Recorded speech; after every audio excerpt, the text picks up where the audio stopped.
है, मान लो ऐसे चलना है, इस तरह से मूव करेगा ठंडी होके, फिर anti cyclone, ocean currents, Koeppen classification, that is weather, climate, ये सारी चीज़ें देखने वाले हैं आज के इस लेक्चर में। तो चलिए स्टार्ट करते हैं बिना ज़्यादा टाइम वेस्ट किए हुए। सबसे पहले विंड क्या होती है।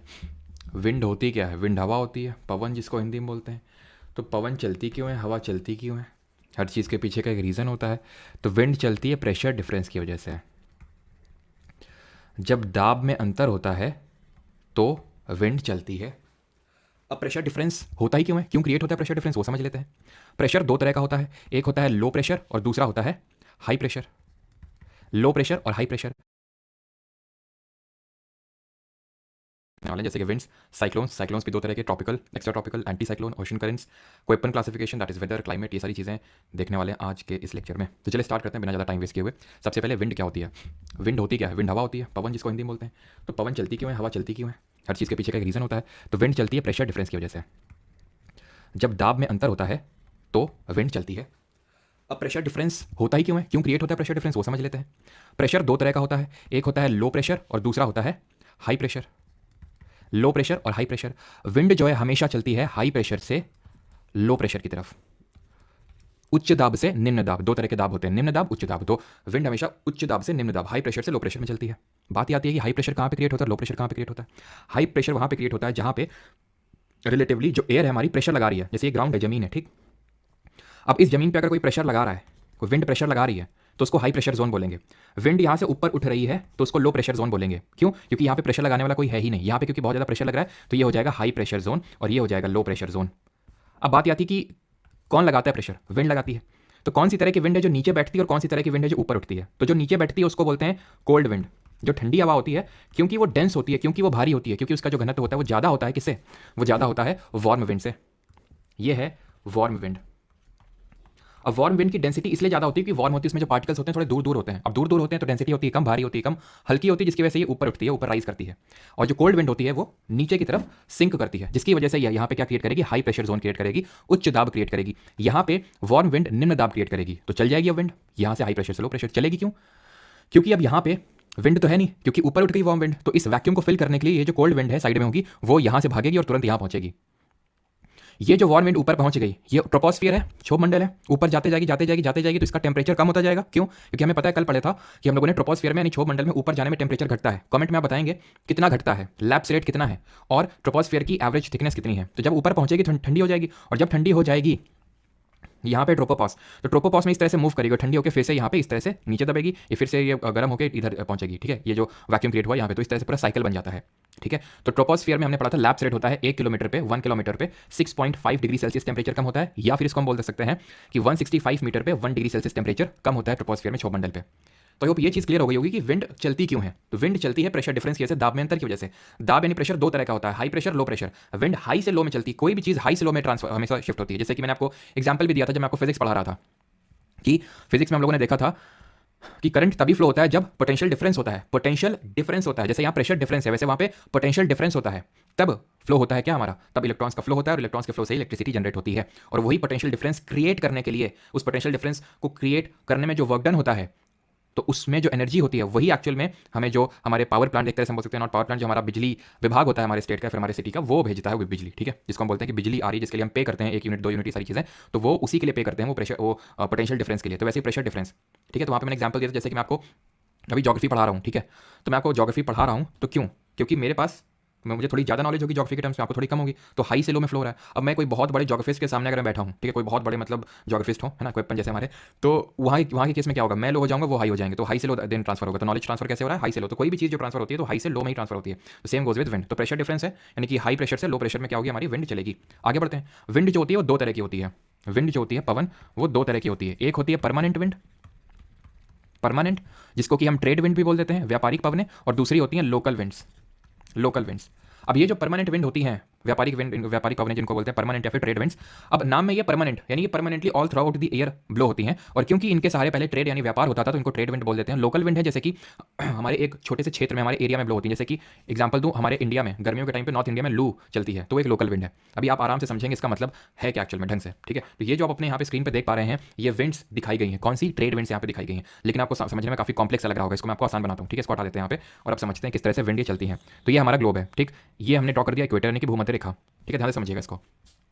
फिर यहाँ पे हमारा ट्रॉपिक ऑफ कैंसर है, कर्क रेखा है। यहाँ पे क्या ट्रॉपिक ऑफ कैप्रिकॉर्न है, मकर रेखा है। इसको 23.5 डिग्री नॉर्थ लैटिट्यूड बोलते हैं, इसको 23.5 डिग्री साउथ लैटिट्यूड बोलते हैं। इतना सबको पता होगा, हम लैटिट्यूड लॉन्गिट्यूड सब पढ़ चुके हैं। ये क्या है, ये आर्कटिक सर्कल है।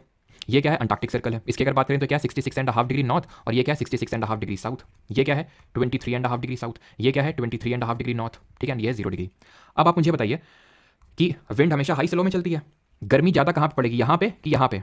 ऑब्वियस सी बात है, इक्वेटर पे थोड़ी रिलेटिवली यहाँ पे 0 डिग्री के आसपास ज़्यादा गर्मी होगी एज कम्पेयर टू यहाँ पे। इतनी बात से सभी लोग एग्री करते हैं। यानी कि जहाँ पे गर्मी होगी वहाँ पे लो प्रेशर होगा, जहाँ पे गर्मी होगी वहाँ लो प्रेशर होगी, क्योंकि अगर वहाँ गर्मी होगी तो वहाँ की हवा गर्म हो जाएगी, हवा गर्म होगी तो गर्म हवा ऊपर उठती है तो लो प्रेशर क्रिएट होता है, निम्न दाब क्रिएट होता है। तो यहाँ पे अगर मैं बात करूँ तो लो प्रेशर क्रिएट हो जाएगा, यहाँ पे low pressure low pressure low pressure zone ये बन जाएगा आपका, है कि नहीं। सिमिलरली यहाँ पे भी मैं लिख देता हूँ दोनों side low pressure. Low pressure है तो रिलेटिव लो प्रेशर यानी कि इसके आसपास हाई प्रेशर होगा। उच्च दाब, जब मैं बोलता हूँ कि रिलेटिव, इसका मतलब क्या होता है, जैसे फॉर एग्जांपल मैं बोलता हूँ मैं गरीब हूँ, तो मैं गरीब किस सेंस में बोल रहा हूँ खुद को। हो सकता है मेरे सामने मुकेश अंबानी खड़े हो तो मैं उनके सामने तो गरीबी है, लेकिन हो सकता है कि कोई अगर मान लो कि जो मुझसे कम अर्न करता हो या फिर मान लेते कोई भिखारी, तो उसके सामने मैं इकोनॉमिकली अमीर हूँ, ठीक है। तो वो किसके सेंस में हम बात कर रहे हैं, आसपास कौन है, तो उसके सेंस में बोलते हैं कि लो प्रेशर या फिर हाई प्रेशर है, ठीक है। अब जैसे कि यहाँ पे लो प्रेशर है, फॉर एग्जांपल कहीं पे कोई ऐसा रीजन हो जहाँ पे और भी ज़्यादा गर्मी पड़ती हो, बहुत ज़्यादा गर्मी पड़ती, इससे भी ज़्यादा, तो ये उस केस में हाई प्रेशर बन जाएगा। बट यहाँ पे हम जनरल सेंस से आप समझ रहे हैं कि भाई इक्वेटर के आसपास वाला जो रीजन है वो लो प्रेशर होगा, बहुत ज़्यादा खुद को कंफ्यूज नहीं करना, ठीक है। और यहाँ पे हाई प्रेशर होगा, यहाँ पे क्या होगा हाई प्रेशर। हाई प्रेशर का मतलब है उच्च दाब, ठीक है, उच्च दाब होगा। सिमिलरली यहाँ पे भी हाई प्रेशर इसी तरह से होगा, high pressure high pressure high pressure high pressure. तो विंड हमेशा चलती है हाई से लो, ठीक है। विंड चलती है हमेशा कहाँ से कहाँ, हाई से लो। इस तरह से विंड चलेगी, इस तरह से इस तरह से इस तरह से इस तरह से। नीचे अगर सदर्न हेमिस्फीयर में आ जाए दक्षिणी गोलार्ध में तो इस तरह से विंड चलेगी। Is that clear? किसी को यहाँ तक कोई डाउट नहीं होना चाहिए। मैंने आपको बताया लो प्रेशर कहाँ पे और हाई प्रेशर कहाँ पे। विंड हमेशा हाई से लो में चलती है, लेकिन यहाँ पे अगर आप फिगर में देखें तो विंड एक्चुअल में ऐसे नहीं चल रही है, घूम घूम के चल रही है, मटक मटक के चल रही है ना। तो ये ऐसा हो क्यों रहा है, विंड मतलब सीधे ना जाके ऐसे क्यों डिफ्लेक्ट कर रही है, क्यों डिफ्लेक्ट कर रही है। तो यहाँ पे एक फोर्स रोल पे आता है, that is Coriolis force. Coriolis force, Coriolis बल, जो कि हमने पहले भी देखा था, लेकिन मैंने क्वेश्चन आया था तो मैंने स्किप करवा दिया था कि हम लोग इसके बारे में आगे पढ़ेंगे, ठीक है। कॉरियोलिस फोर्स की खासियत ये होती है, एक सेकंड रुकना, यहाँ पे मैं थोड़ा सा स्लाइड क्रिएट कर लेता हूँ सो दैट मैं आपको क्लियरली समझा सकूँ। तो कॉरियोलिस फोर्स की खासियत ये होती है, पहली बात तो कॉरियोलिस फोर्स का ओरिजिन क्यों होता है। कॉरियोलिस फोर्स, क्योंकि इस फोर्स की डिस्कवरी कॉरियोलिस जी ने करी थी, इसलिए उनके नाम पे पड़ गया। ये अर्थ के रोटेशन, जो पृथ्वी का जो घूर्णन होता है उसकी वजह से इसका जन्म होता है। पृथ्वी हमारी घूम रही है, उसकी वजह से कॉरियोलिस नाम का एक फोर्स ओरिजिनेट होता है। ये फोर्स करता क्या है, ये फोर्स चीज़ों को डिफ्लेक्ट कर देता है, घुमा देता है। नदर्न हेमिस्फीयर में, उत्तरी गोलार्ध में चीज़ों को राइट की ओर डिफ्लेक्ट कर देता है, राइट की ओर, और सदर्न हेमिस्फीयर में, दक्षिणी गोलार्ध में, ये चीज़ों को लेफ्ट की ओर डिफ्लेक्ट कर देता है, बाएं तरफ की ओर, दाएं और बाएं। नदर्न हेमिस्फीयर और सदर्न हेमिस्फीयर में कोई भी चीज़ हो, नदर्न हेमिस्फीयर में राइट की ओर और सदर्न हेमिस्फीयर में लेफ्ट की ओर डिफ्लेक्ट कर देता है कॉरियोलिस फोर्स। जब हम ओशन करंट पढ़ेंगे, महासागरीय जलधाराएं पढ़ेंगे, वहां पे भी ये रोल में आने वाला है, तो ध्यान से इसको याद रखिएगा। ये कॉरियोलिस फोर्स इक्वेटर पे, भूमध्य रेखा पे 0 होता है, और पोल्स पे, ध्रुवों पे मैक्सिमम होता है, सबसे अधिक होता है। यानी कि ये अगर हमारी अर्थ है तो इक्वेटर पे 0 है इसकी वैल्यू, और पोल्स पे, ध्रुवों पे सबसे ज़्यादा होगी। अब ये कैसे होगा, इसको ऐसे समझ लो, जैसे मान लो कि ये एक झूला है, ठीक है, इसमें ये एक तरह का ये सेंटर है, ठीक है, और ये झूले में मान लो डब्बे से नहीं होता जिसमें बैठा जाता है। अब ये झूला घूम रहा है, मैं झूलों में क्या करता हूँ, मैं एक और डब्बा लगा देता हूँ, ये डब्बा सेंटर के पास में एक और डब्बा लगा देता हूँ यहाँ पे भी मैं कपल्स को बिठा देता हूँ, क्योंकि आज वो माहौल चल रहा है तो चलो कपल्स को बिठा देते हैं, ठीक है। तो यहाँ पे मैंने बिठा दिया एक सेट ऑफ कपल्स को, क्योंकि बहुत ज़्यादा कपल्स की भीड़ आ गई थी, तो मैंने सोचा क्यों ना दो डब्बे लगा दिए जाए। तो एक एंड्स पे लगे हुए डब्बे और एक सेंटर के पास में लगे हुए। मुझे बताओ किन कपल को ज़्यादा परम आनंद की अनुभूति होगी, जो एकदम एंड पे बैठे हुए हैं या फिर सेंटर पे। परम आनंद की अनुभूति से मेरा मतलब है कि एकदम ज़्यादा एड्रेनालिन रश मिलेगा। अभी वैसे हम लोगों ने बायोलॉजी पढ़ी नहीं है, लेकिन ऐसे समझ लो किसका दिल ज़्यादा धड़केगा, यहाँ वाले जो बैठे या फिर सेंटर के पास वाले, बताइए जल्दी से। क्योंकि अब मैं तुम्हारे लिए इतना तो इंतजार कर नहीं पाऊंगा, कमेंट में देखूंगा तो मैं समझ जाऊंगा कि आपका मतलब आप समझ जाओगे कि मैं बताना क्या चाह रहा हूँ। तो यहाँ पे जो बैठे हुए उनको ज़्यादा एड्रेनलिन रश मिलेगा, यानी कि ज़्यादा उनका दिल धड़केगा। क्यों? क्योंकि वो एंड्स पे बैठे हुए हैं और आप वो फील कर पा रहे होंगे, ठीक है। वही सेम चीज़ है कि जो चीज़ एकदम पास में होगी इक्वेटर्स के, तो उसको उतना ज़्यादा वो डिफ्लेक्ट नहीं होगी, फिर 0 डिफ्लेक्शन होगा। जो जितना ज़्यादा दूर होगा वो उतना ही ज़्यादा डिफ्लेक्ट करेगा। Is that clear? तो ये कॉरियोलिस फोर्स है। अब इसी कॉरियोलिस फोर्स की वजह से क्या होगा, जो विंड्स है हमारी सीधे ना जाके, क्योंकि नदर्न हेमिस्फीयर में है तो राइट की ओर डिफ्लेक्ट हो जाएंगे, राइट की ओर, राइट की ओर, राइट की ओर, राइट की ओर। और सदर्न हेमिस्फीयर में विंड्स लेफ्ट की ओर डिफ्लेक्ट होती हैं, लेफ्ट की ओर, लेफ्ट की ओर, बाएं साइड की ओर, बाएं साइड की ओर, बाएं साइड की ओर। तो इस तरह से डिफ्लेक्शन हो गया, ठीक। तो एक्चुअल में जब मैं विंड को ड्रॉ करूंगा तो कुछ इस तरह से ड्रॉ नहीं हो जाएंगी, देख लो, वही तो है विंड का एक्चुअल, ये, ठीक है। और सदर्न हेमिस्फीयर में इस तरह से, वही तो यहाँ पे ड्रॉ है, वही तो यहाँ पे ड्रॉ है। और पता है इन विंड्स को बोलते क्या है, इन विंड्स को बोलते हैं, ऊपर वाली को बोलते हैं नॉर्थ ईस्टर्लीज। देखो ध्यान से समझो, ध्यान से इस चीज़ को समझो कि विंड्स, अभी मैंने आपको बताया था 2 तरह की होती हैं, ठीक है। विंड्स होती हैं हमारी कितने तरह की, 2 तरह की। एक होती हैं ट्रेड विंड्स और दूसरी होती हैं लोकल विंड्स। पहले समझते हैं ट्रेड विंड्स, ठीक है। ट्रेड विंड्स जिनको हम परमानेंट विंड्स भी बोलते हैं, व्यापारिक पवनें। अब ये होती हैं दो तरह की, वेस्टर्लीज, ठीक है, जिनको पश्चिमी पवनें बोलते हैं, वेस्टर्लीज, और दूसरी होती हैं ईस्टर्लीज, पूर्वी पवनें, ईस्टर्लीज। किसी भी विंड का नाम उसके डायरेक्शन ऑफ ओरिजिन से पड़ता है। जैसे कि ये डायरेक्शन का ज्ञान सबको होगा, ये ईस्ट है, ये वेस्ट है, ये नॉर्थ है, ये साउथ है। तो कोई विंड अगर ऐसे चल रही है तो उसको ईस्टर्ली बोलेंगे। वो वेस्ट की तरफ चल रही है इसलिए उसको वेस्टर्ली नहीं बोलेंगे, क्योंकि वो ईस्ट से चल रही है इसलिए उसको ईस्टर्ली बोलेंगे। सिमिलरली अगर ऐसे चल रही है तो उसको वेस्टर्ली बोलेंगे, क्योंकि जो हमारी विंड है वो कुछ इस तरह से चल रही है, अगर आपने ध्यान से ऑब्जर्व किया हो, क्योंकि जो हमारी विंड है वो किस तरह से चल रही है, इस तरह से चल रही है, नदर्न हेमिस्फीयर में, सदर्न हेमिस्फीयर में इस तरह से चल रही है। ये कौन सा डायरेक्शन है, नॉर्थ ईस्ट। ये कौन सा डायरेक्शन है, साउथ ईस्ट। इसीलिए इनको हम बोलते हैं नॉर्थ ईस्टर्लीज और इनको हम बोलते हैं साउथ ईस्टर्लीज, ईस्टर्लीज, ठीक, क्लियर हो गया। और जहां पे ये दोनों मिलती हैं ना, जहां पे दोनों मिलती हैं, इसको बोलते हैं इंटर ट्रॉपिकल कॉन्वर्जेंस जोन, अंतर उष्णकटिबंधीय अभिसरण क्षेत्र हिंदी में बोलते हैं, अंतर उष्णकटिबंधीय अभिसरण क्षेत्र, इंटर ट्रॉपिकल कॉन्वर्जेंस जोन। अगर तुमसे पूछ ले कौन सा जोन होता है, तो वो जोन होता है जहां पे नॉर्थ ईस्टर्लीज और साउथ ईस्टर्लीज आपस में मिलती हैं। इसी रीजन को हम बोल देते हैं डोल्ड्रम। डोल्ड्रम क्यों बोल देते हैं, बिकॉज मोनोटोनस टाइप का रीजन होता है। आपने ये वोकैबुलरी भी हो सकता है इंग्लिश में याद करी हो कि डोल्ड्रम मतलब जहाँ पे रिलेटिवली मोनोटोनस टाइप चीज़ें होती हैं, काम मतलब शांत चीज़ें होती हैं, तो उसको इंटर ट्रॉपिकल कॉन्वर्जेंस जोन बोल देते हैं। यहाँ तक क्लियर हो गया वो चीज़। अब ये मेन चीज़ थी जो आप समझ गए, ठीक है। अब थोड़ा सा और अपने दिमाग में एफर्ट डालना, अगर समझ पाओ तो ठीक है, नहीं तो रट्टा मारना फिर जिंदाबाद, और क्या है। तो यहाँ पे आपको पता है ये पोल से हमारे ध्रुव है, ठीक है। कायदे की ठंडी पड़ेगी, यहाँ से ज़्यादा तो ठंडी कहीं पड़ नहीं सकती है। जैसे कि यहाँ इक्वेटर से ज़्यादा गर्मी कहीं नहीं पड़ सकती है, वैसे पोल से ज़्यादा, ध्रुवों से ज़्यादा सर्दी कहीं नहीं पड़ सकती है। तो यानी कि ये कोई दिक्कत वाली बात नहीं होनी चाहिए कि यहाँ पे कैसा जोन क्रिएट होगा, यहाँ पे हाई प्रेशर क्रिएट होगा, यहाँ पे हाई प्रेशर क्रिएट होगा, हाई प्रेशर, ठीक है, हाई प्रेशर। उस हाई प्रेशर के हिसाब से अगर देखें तो ये उसके लिए लो प्रेशर हो जाएगा, ये लो प्रेशर हो जाएगा, ये लो प्रेशर हो जाएगा, यानी कि उसके लिए ये लो प्रेशर हो जाएगा। अब तुम्हें लगेगा सर इक्वेटर से तो ज़्यादा ही यहाँ पे ठंडी पड़ती होगी, ये वाला जो है बिल्कुल ठंडी पड़ती होगी, बिल्कुल ये इसके हिसाब से हाई प्रेशर होगा, लेकिन उसके हिसाब से थोड़ी ना देखेंगे, इसके आसपास वाले के हिसाब से देखेंगे, ये हाई है तो वो लो होगा उसके लिए, ठीक। विंड कैसे चलती है, हाई से लो, तो हाई से लो चला दो, हाई से लो, हाई से लो, हाई से लो, हाई से लो, हाई से लो, हाई से लो, लो लो, ठीक है। अब हमें पता है कि इसका डिफ्लेक्शन राइट की तरफ हो जाएगा। राइट की तरफ क्यों होगा, क्योंकि ये नदर्न हेमिस्फीयर है इस तरह से, तो क्योंकि ये भी ईस्ट से ही चल रही है तो इसको ईस्टर्ली बोल देते हैं, लेकिन क्योंकि ये पोल्स में चल रही है तो इसको पोलर ईस्टर्लीज बोल देते हैं। क्वेश्चन इससे कैसे बनेगा मुझे भी नहीं पता कैसे बनेगा, क्योंकि मैंने ऐसा कोई क्वेश्चन देखा नहीं है बेसिस में। ये तो क्लियर होना चाहिए जो मैंने अभी पहले बताया था, क्योंकि इससे तो कायदे से क्वेश्चन बन सकता है। जब भी मैंने बताया ITCZ क्या है, तो ITCZ वो जोन है जहाँ पे नॉर्थ ईस्टर्ली और साउथ ईस्टर्ली आपस में मिल रही हैं, इसको डोल्ड्रम के नाम से भी जानते हैं, ठीक। तो ये है पोलर ईस्टर्ली और इसको भी पोलर ईस्टर्ली बोलते हैं। वो नॉर्थ पोलर ईस्टर्ली हो जाएगी और ये साउथ की, ठीक है, ये भी आपकी पोलर ईस्टर्ली हो जाएगी। बीच वाला तो खाली छूट गया, बीच वाला बिल्कुल खाली छूट गया, तभी इसको मैकेनिकल जोन भी बोल देते हैं। अभी इस पर क्या आएंगे, मैकेनिकल जोन वगैरह क्या होता है। तो देखो अब यहाँ पे हुआ क्या, हुआ ये कि यहाँ पे रिलेटिव हाई प्रेशर है, ये हाई प्रेशर है, ये हाई प्रेशर है, ये हाई प्रेशर है, ये हाई प्रेशर, ये लो लो लो है ये, ठीक। हाई से लो विंड चला दो, हाई से लो विंड चला दो, हाई से लो विंड चला दो, ठीक है। और यहाँ पे भी हाई से लो आपको चला देना है विंड। अब क्योंकि ये नदर्न हेमिस्फीयर में तो ये हमारी जो विंड है इस तरह से राइट की ओर डिफ्लेक्ट होंगी, राइट की ओर डिफ्लेक्ट होंगी। अब ये कौन से डायरेक्शन से ऐसे मूव कर रही है, कौन से डायरेक्शन से मूव कर रही है, वेस्ट डायरेक्शन से। तुम बोलोगे नहीं सर साउथ वेस्ट डायरेक्शन से मूव कर रही है, साउथ वेस्ट छोड़ दो, वो जो जितना स्पेसिफिक करना था नॉर्थ ईस्ट साउथ ईस्ट वो बस बीच में करना था, ठीक है। क्यों, उसका भी रीजन है, अभी मैं आपको बताऊंगा, ठीक है। तो ये हमारी एक तरह से वेस्ट साइड से ब्लो हो रही है। यहाँ पे भी अगर आप सिमिलर देखें सदर्न हेमिस्फीयर में, तो सदर्न हेमिस्फीयर में चीजें लेफ्ट की ओर डिफ्लेक्ट होती हैं, यानी कि इस तरह से पवन चलेगी यहाँ पे आप देख लो, ठीक है। ये इस तरह से यहाँ पे मूव कर रही है, इस तरह से मूव कर रही है, इस तरह से, ठीक है। तो ये इनको बोलते हैं वेस्टर्लीज, ठीक है। तो ईस्टर्लीज और वेस्टर्लीज हमारी क्या है, ये परमानेंट विंड्स या फिर परमानेंट ट्रेड विंड्स हैं, ठीक। ये बात क्लियर हो गया कि क्या है ये वेस्टर्लीज और क्या है ईस्टर्लीज। तो वेस्टर्लीज हमारी यहाँ पे ब्लो हो रही हैं। अब ध्यान से देखिएगा, इनको हम डिफरेंट सेल बोल देते हैं। क्या बोल देते हैं, सेल। ये यहाँ से 0 से लेकर 30 डिग्री नॉर्थ, और ये जो 30 डिग्री नॉर्थ है ना, इस वाले रीजन को बोलते हैं हॉर्स लैटिट्यूड, हिंदी में बोलते हैं अश्वच्छांश, हॉर्स लैटिट्यूड या फिर अश्वच्छांश। अब इसका नाम अश्वच्छांश क्यों पड़ा, हॉर्स लैटिट्यूड, क्योंकि माना जाता है कि जब लोग ट्रेड करते थे, घोड़ों का ट्रेड होता था, हॉर्सेस का, तो यहाँ पे एकदम क्लियर स्काई, नो बारिश, नथिंग, तो इसलिए यहाँ पे विंड भी बहुत ज़्यादा नहीं चलती थी। तो जब लोग यहाँ पे आते थे अपनी शिप लेके इस वाले रीजन पे, तो होता ये था क्योंकि घोड़े भी उसमें लदे हुए हैं, शिप चल नहीं रही है क्योंकि विंड के सहारे ही चला करते थे, तो लोग जो शिप में बैठते थे वो घोड़ों को फेंक देते थे समुद्र में। क्यों, क्योंकि अब या तो घोड़ों को बचा लिया खुद बच जाए, और उस केस में तो दोनों ही मरेंगे अगर वहाँ पे ही लटके रहे, उस समुद्र से नहीं बाहर निकल पाए, तो खुद को बचाने के लिए समुद्र मतलब घोड़ों को फेंक देते थे। तो इसीलिए वैसे ये माना जाता है कि इन लैटिट्यूड्स का नाम हॉर्स लैटिट्यूड पड़ गया। ये हेडली सेल होती है 0 से 30 तक, 30 से लेके यहाँ तक 60 तक, इसको मिड लैटिट्यूड या फिर फेरल सेल बोलते हैं, यहाँ पे लिखा नहीं हुआ है, इसको फेरल सेल बोलते हैं।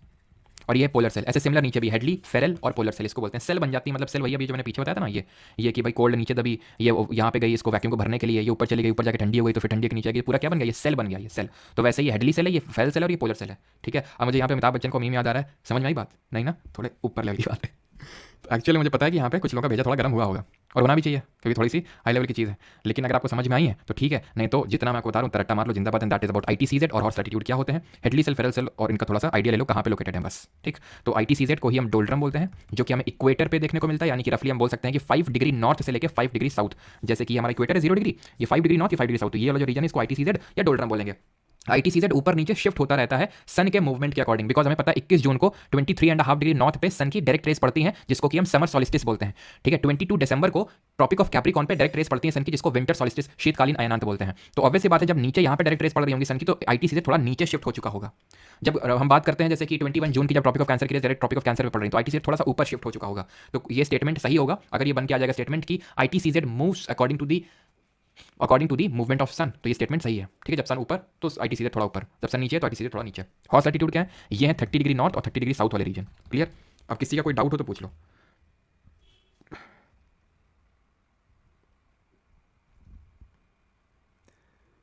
सर सामान लेके जा रहे थे कहाँ? तो आज मज़ा नहीं आ रहा है, तो यहाँ क्या मतलब तुमको नोरा फतेही की डांस वीडियोस दिखाने आते हैं रोज यहाँ पे, तो आज मज़ा नहीं आ रहा है? रोज मज़ा आएगा तुमको? कभी दिमाग पे थोड़ा लोड ही पड़ेगा। सर जेट स्ट्रीम्स कैसे आती हैं? वो बुलाई जाती हैं, अभी देखेंगे कैसे आती हैं वो भी जेट स्ट्रीम्स भी।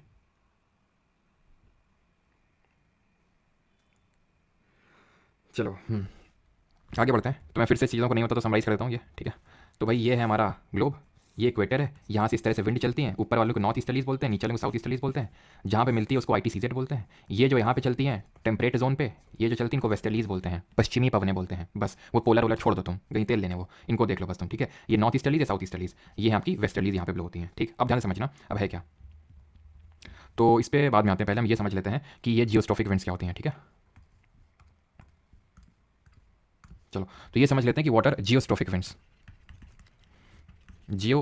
विंड्स क्या होती हैं, यानी कि भूस्थैतिक। ठीक है, भूस्थैतिक पवनें क्या होती हैं।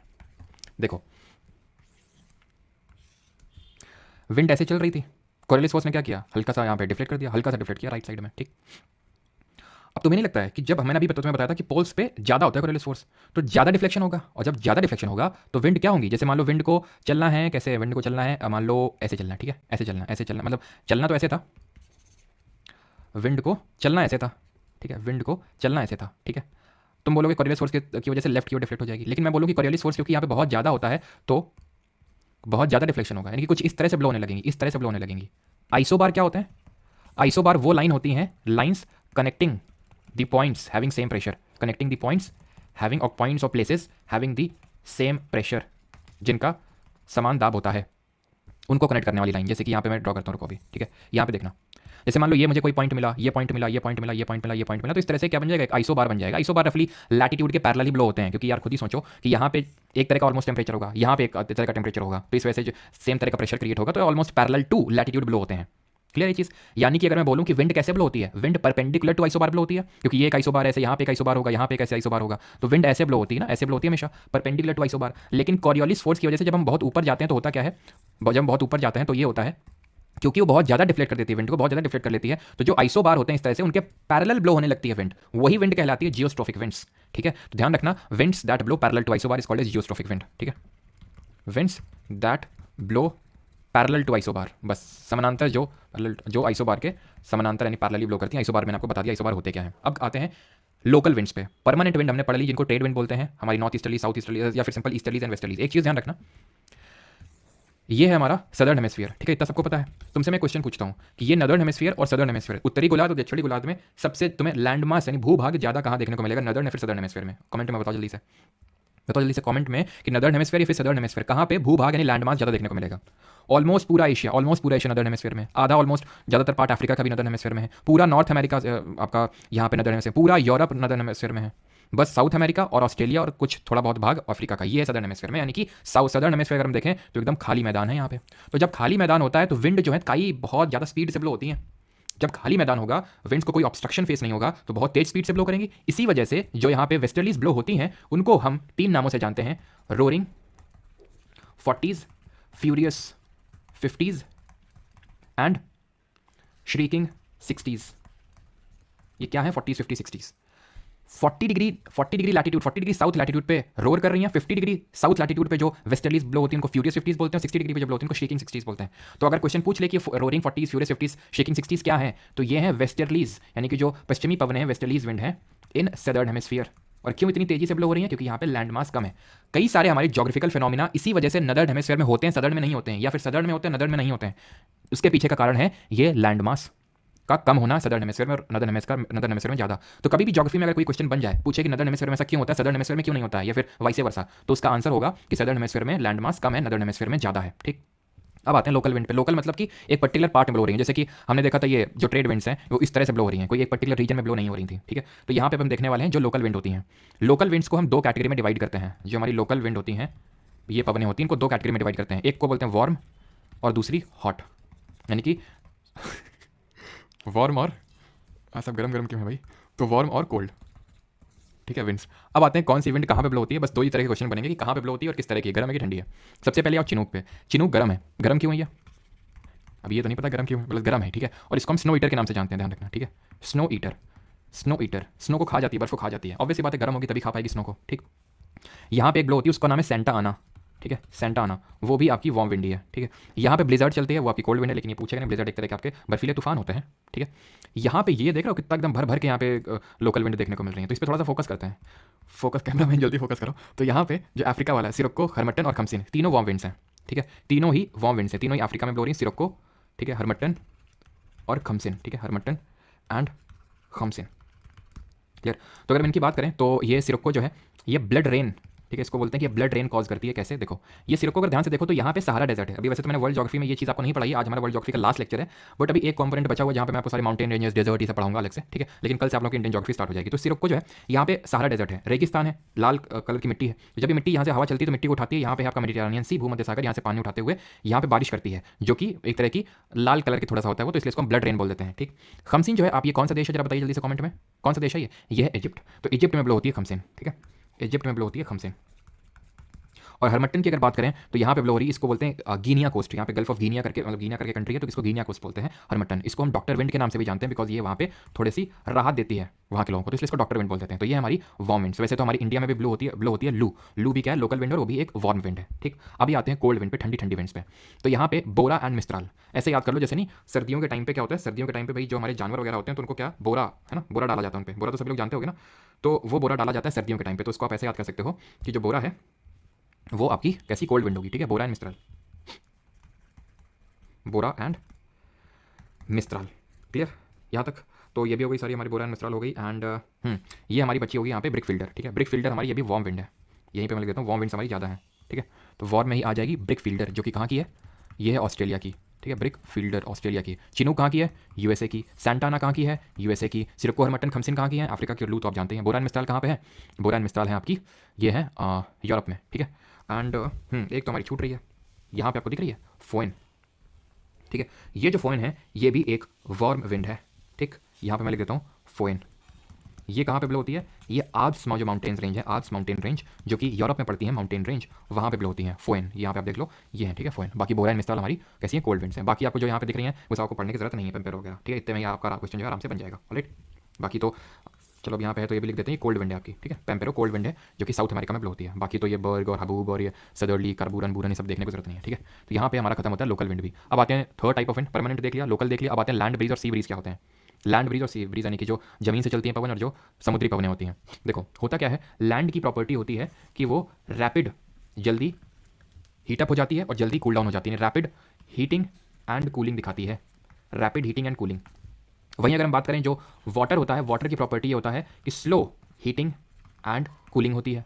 ठीक, अब तुम मुझे बताओ कि ये दिन का समय है, तुम भूल जाओ ये जो यहाँ पे एरो बने हुए, तुम एकदम उस पर फोकस मत करो अभी। ठीक है, कैमरामैन तुम जल्दी यहाँ से पे फोकस करो, यहाँ पे कि लैंड जो है, जमीन है, वो जल्दी गर्म होती है, दिन का समय है। इंसोलेशन तो बराबर रिसीव हो रहा होगा ना, इनकमिंग सोलर रेडिएशन जो है आतपन वो बराबर रिसीव हो रहा होगा।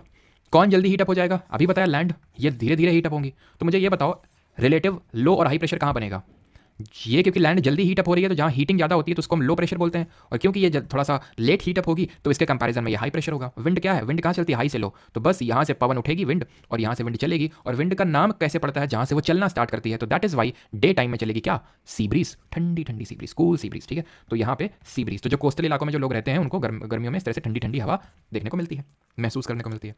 नाइट में क्या होगा, नाइट में तो टेरेस्ट्रियल रेडिएशन होता है। नाइट में वो जो यहाँ पे एक तरह से इंसोलेशन रिसीव किया था अर्थ सरफेस ने, फिर डिफरेंट सरफेसेस ने, बिकॉज हमने देखा था कि काफी सारा पार्ट हमारा रिफ्लेक्ट हो जाता है, जिसको अल्बीडो बोलते हैं। हाईएस्ट अल्बीडो किसका होता है, कमेंट बताइए।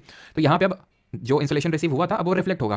तो लैंड जितना जल्दी हीट होता है उतनी जल्दी कूल भी हो जाता है, उतनी जल्दी कूल भी होता है, और लैंड और जो सी होता है जितनी धीरे धीरे गर्म होता है उतनी धीरे धीरे ठंडा होता है। तो अब क्योंकि लैंड जल्दी से ठंडा हो जाएगा मतलब हाई प्रेशर, ये थोड़ा देर से ठंडा होगा, देर से ठंडा होगा मतलब लो प्रेशर, पवन चलेगी हाई से लो यानी कि उच्च दाब से निम्न दाब यानी कि हाई प्रेशर से लो प्रेशर विंड चलेगी। और क्योंकि ये लैंड से चल रही है तो इसलिए इसका नाम पड़ जाएगा लैंड ब्रीज यहाँ पे। तो लैंड ब्रीज कब चलती है? लैंड ब्रीज चलती है रात में।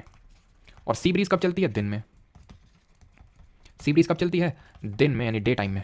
Is that correct? Is that clear? ठीक है, यहाँ तक क्लियर हो तो फिर आगे बढ़ें। ये क्या देख पा रहे हैं आप अपनी स्क्रीन पे? बताइए जल्दी से, अब हम लोग क्या पढ़ने वाले हैं, गेस करिए। किसी का कोई डाउट तो नहीं यहाँ तक? फ्रेशली प्रिपेयर्ड स्नो का सबसे ज़्यादा अल्बीडो होता है। 0.8 सबका सही है। ऋतुक, श्रेया, श्रद्धा सबका सही है। गौतम,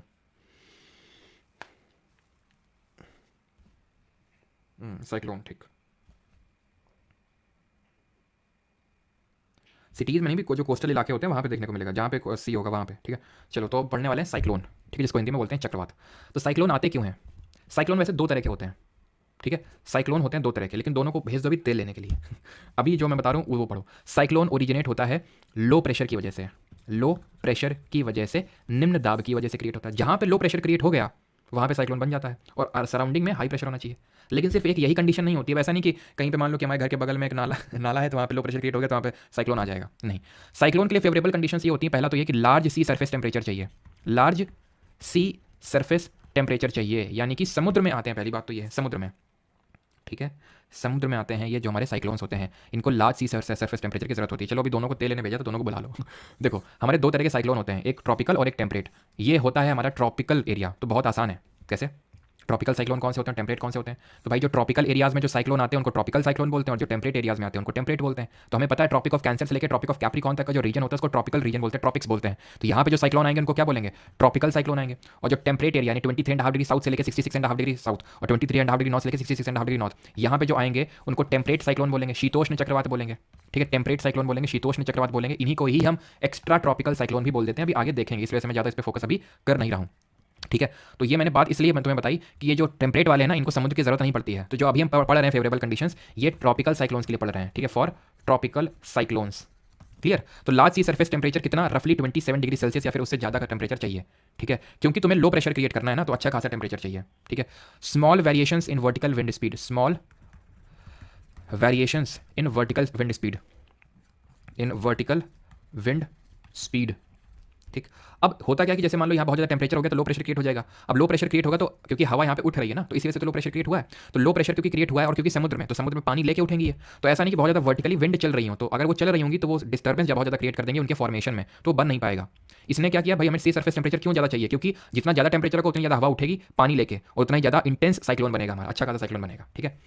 तीसरी अगर बात करें that is upper air divergence होना चाहिए। इस तरह से अपर में जब ऊपर एयर जाए तो उसका डाइवर्जेंस होना चाहिए। अभी आपको समझ में आएगा क्यों अपर air divergence, so that clouds बने। अब कल मैंने आपको बताया था जब साइक्लोन आता है तो कौन से तरह के क्लाउड्स यानी कि बादल बनते हैं।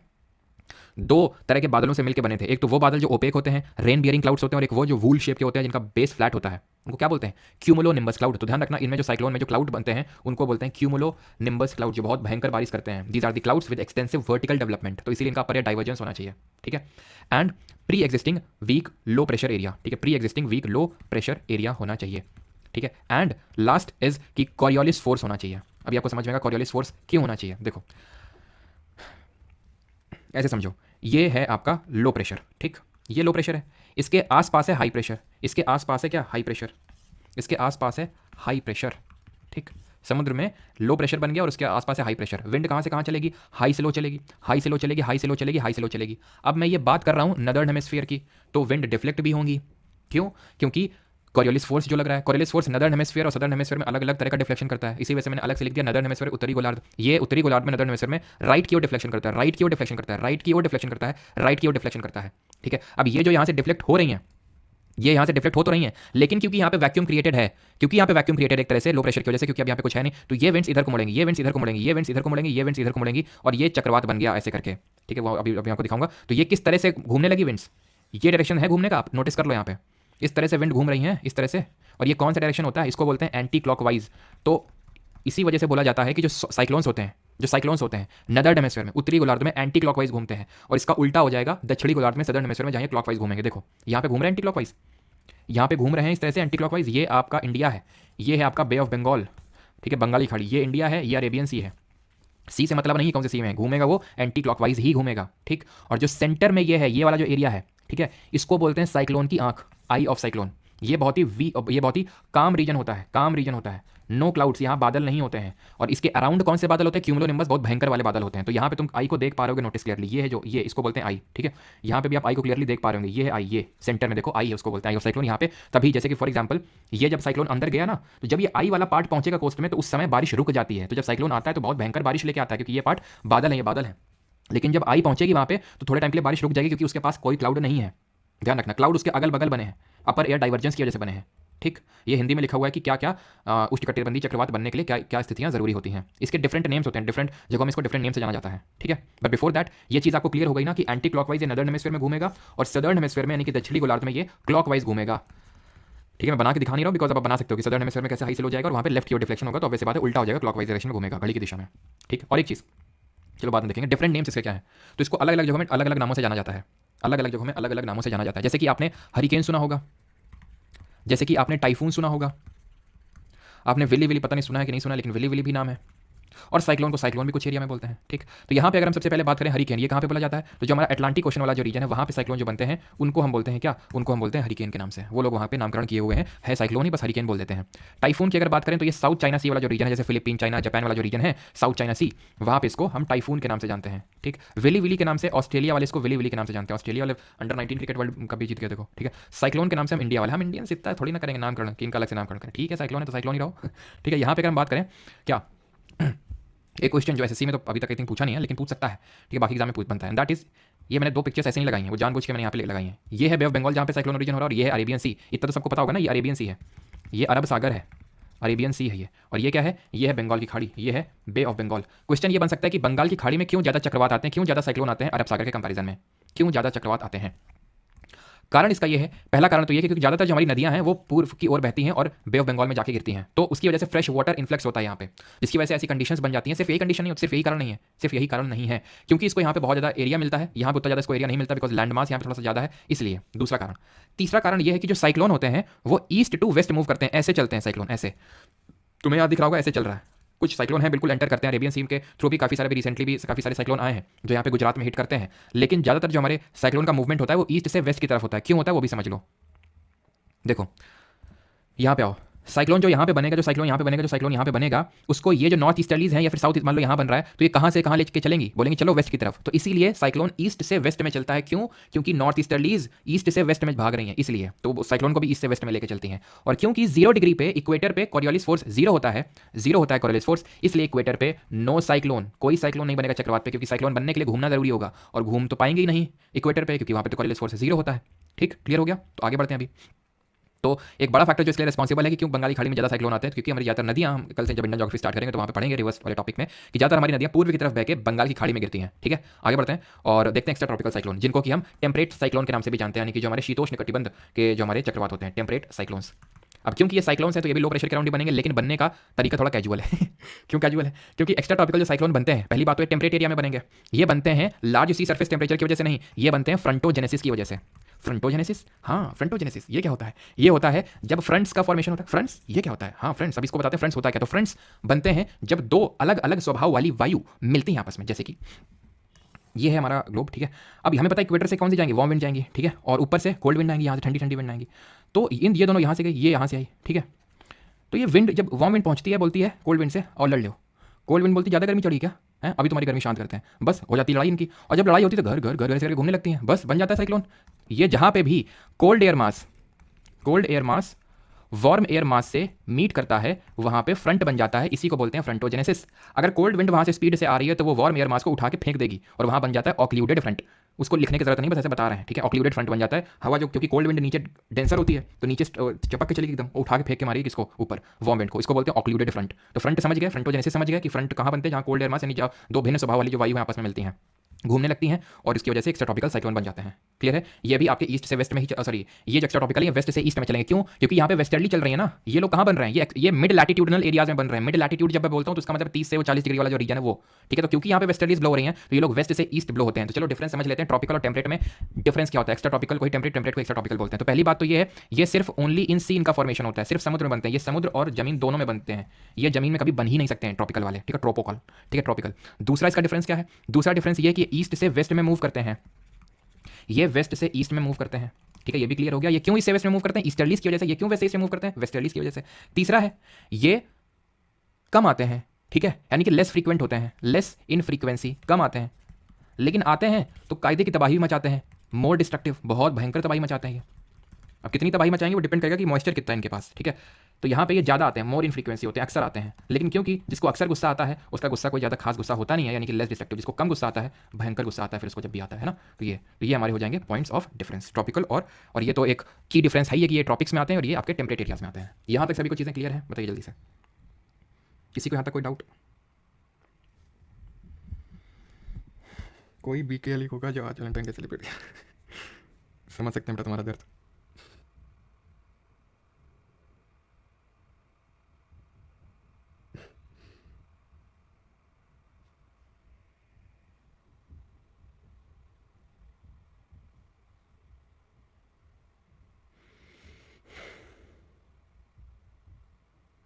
चलो क्लियर है। तो फिर आगे बढ़ते हैं, एंटी साइक्लोन देखते हैं।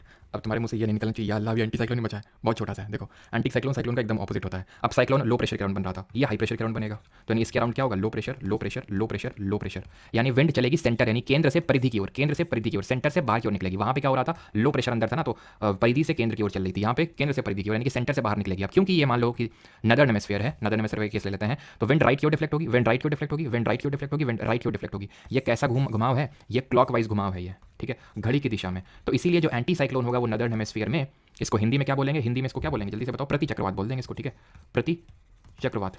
तो नदर्न हेमिस्फीयर में क्लॉकवाइज घूमेगा, सदर्न हेमिस्फीयर में, दक्षिणी गोलार्ध में ये एंटी क्लॉकवाइज घूमेगा। अब मुझे पता तुम्हारा भेजा खराब हो रहा होगा, अब रुक जाओ, ठीक है, तुम्हारा भेजा सही कर देते हैं। एक बस तुम एक याद कर लो, तुम ये याद कर लो कि जो साइक्लोन होता है, साइक्लोन वो नदर्न हेमिस्फीयर में, तुम सीधे रट्टा मार लो। वैसे तुम्हें समझा भी दिया था इसे बना के, लेकिन तुमसे समझ नहीं आ रहा है, या फिर तुम अगर भूल गए तो उस केस के लिए मैं बना के यहाँ पर लिख दिया, सो दैट आप बना के वहाँ देख लो। नदर्न हेमिस्फीयर में ये एंटी क्लॉकवाइज घूमता है, एंटी क्लॉकवाइज, बस खत्म मामला। तो सदर्न हेमिस्फीयर में कैसा घूमेगा? क्लॉकवाइज घूमेगा। एंटी साइक्लोन पे अगर आते हैं, एंटी साइक्लोन, क्योंकि नाम में साइक्लोन के आगे एंटी लग गया तो इसका उल्टा हो जाएगा। नदर्न हेमिस्फीयर में ये, अगर ये एंटी क्लॉक है तो ये क्लॉक हो जाएगा, और क्योंकि ये नदर्न हेमिस्फीयर में क्लॉक है तो नीचे एंटी क्लॉक हो जाएगा, खत्म, सिंपल, ठीक है। एक बस याद कर लो, चारों याद हो जाएंगे आपको, ठीक है। अब आते हैं वेदर वर्सेस क्लाइमेट, कि वेदर और क्लाइमेट में क्या डिफरेंस होता है। तो वेदर और क्लाइमेट में अगर हम डिफरेंस की बात करें तो वेदर होता है short term changes in atmospheric circulation, हम बोल सकते हैं। और ये होते हैं, क्लाइमेट की बात करें, लॉन्ग टर्म चेंजेस, ठीक है। एकदम सिंपल टर्म से मीनिंग समझो कि फॉर एग्जांपल आज मान लेते हैं कि आपकी सिटी में बारिश हो रही है जोर की, ठीक है। आप रहते हैं राजस्थान में, पता चला आपके यहाँ पे बारिश हो रही है बहुत ज़्यादा, और मैंने बोल दिया कि आपके यहाँ पे मैं आया, ठीक है, और मैंने बोल दिया यार यहाँ पे तो बड़ा रेनी सीजन है, तुम तो बहुत, यहाँ पे के जो छत होनी चाहिए वो तो इस तरह से होनी चाहिए, या तो यहाँ पे तो बहुत बारिश होती है, तो यहाँ पे रेनी मतलब बहुत, यहाँ का क्लाइमेट रेनी है।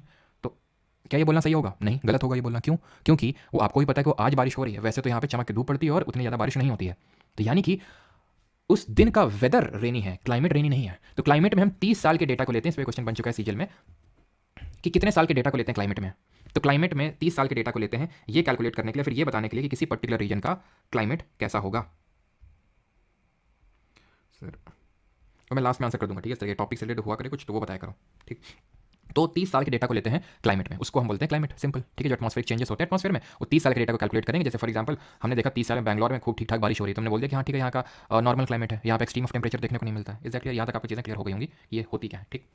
अब बढ़ते हैं आगे, अब बढ़ते हैं आगे, and that is Koeppen climatic classification. Koeppen करके हमारे एक साइंटिस्ट हुए, सर नॉट साइंटिस्ट, आप जोग्राफिस्ट बोल सकते हैं, जिन्होंने पूरे वर्ल्ड को 5 डिफरेंट क्लाइमेटिक जोन्स में बांट दिया इन 1918 में। 1918 में इन्होंने क्या किया? इन्होंने एम्पेरिकल क्लाइमेटिक क्लासिफिकेशन दिया। क्या दिया इन्होंने? Empirical climatic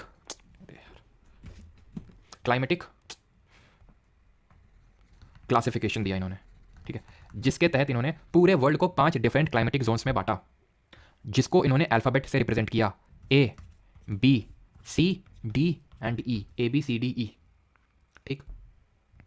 5 different climatic zones 1918, और इन्होंने कुछ लेटर्स का यूज़ किया, कैपिटल लेटर और स्मॉल लेटर। ठीक है, ए का मतलब होता है, ए का मतलब होता है ट्रॉपिकल, यानी जहाँ जहाँ पे ट्रॉपिक्स वाला रीजन है, tropic of cancer, tropic of Capricorn, तो हम कैपिटल लेटर ए का यूज़ करेंगे, ट्रॉपिकल। ठीक, ये होता है वार्म टेम्परेट, ये होता है वार्म टेम्परेट। वार्म टेम्परेट का मतलब इक्वेटर है, ये ट्रॉपिक ऑफ कैंसर है, बिल्कुल है, गर्मी दबा के पड़ रही होगी। ठीक है, ये है आर्कटिक सर्कल, ये अंटार्कटिक सर्कल, ये शीतोष्ण क्षेत्र है, टेम्परेट एरिया है। लेकिन यहाँ जितनी सर्दी पड़ रही होगी, यहाँ से देखना, यहाँ जितनी सर्दी पड़ रही होगी, क्या ट्रॉपिक्स के ऊपर, जस्ट ऊपर, जैसे कि इंडिया जो है बीचों बीच इंडिया से ट्रॉपिक ऑफ कैंसर गुजरती है, करके गुजरती है। ठीक है, तो इसके नीचे वाला रीजन ट्रॉपिकल और इसके नीचे ऊपर वाला टेम्परेट। तो भैया ऐसा तो है नहीं कि जैसे तुम इसको क्रॉस करो यहाँ बर्फबारी पड़ने लगती है और यहाँ धूप पड़ रही है बहुत ज़्यादा, ऐसा तो होता नहीं है। ठीक है, उसके पीछे तो हमारे हिमालय भी एक रोल प्ले करते हैं, लेकिन इसका मतलब ये है कि ऐसा नहीं कि एकदम कोई लाइन है, बस लाइन की इधर खूब जोर की बर्फ और यहाँ पे खूब जोर की, क्योंकि हमें पता है इमेजिनरी लाइन सही है। ठीक है, तो इसको बोल देते हैं वार्म टेम्परेट, जो ट्रॉपिक्स के जस्ट ऊपर और जस्ट नीचे है, और जो दूर में यानी कि आर्कटिक के पास उसको हम कोल्ड टेम्परेट बोल देते हैं। तो ये सी का मतलब है कि ये मतलब ट्रॉपिक ऑफ कैंसर के जस्ट ऊपर या फिर ट्रॉपिक ऑफ कैप्रिकॉर्न के जस्ट नीचे, तो इसको हम वार्म टेम्परेट बोल देते हैं, क्लासीफाई करने के लिए टेम्परेट रीजन को 2 पार्ट में। ठीक है, तो ये भी आप समझिए कि टेम्परेट ये हो गया। ठीक है, डी होता है cold snow forest type, cold snow forest, अभी मैं हिंदी में भी दिखा दूंगा, कोल्ड स्नो फॉरेस्ट टाइप। और ई होता है पोलर टाइप, यानी कि बहुत भयंकर ठंडी, जैसे पोल्स में ठंडी पड़ती है। अभी वो स्मॉल पे कुछ मत फोकस करना। ए को बोलते हैं उष्णकटिबंधीय आर्द्र जलवायु, सी को बोलते हैं गोष्ण शीतोष्ण, डी को बोलते हैं शीत हिमवन जलवायु, ई को शीत जलवायु। ये एफ वगैरह नहीं देखना है। ठीक, अब तुम एक चीज़ को नोटिस करो, यहाँ पे एक बेचारा वेट कर रहा है कि हमारी बारी कब आएगी। वो कौन है? वो बी है। ये बारी का इंतजार क्यों कर रहा है? क्योंकि ये जो क्लासीफाई किया गया है, ये प्रेसिपिटेशन के बेसिस पे किया गया है, जहाँ पे बारिश कम होती है उसके लिए हम यूज़ करते हैं बी लेटर का।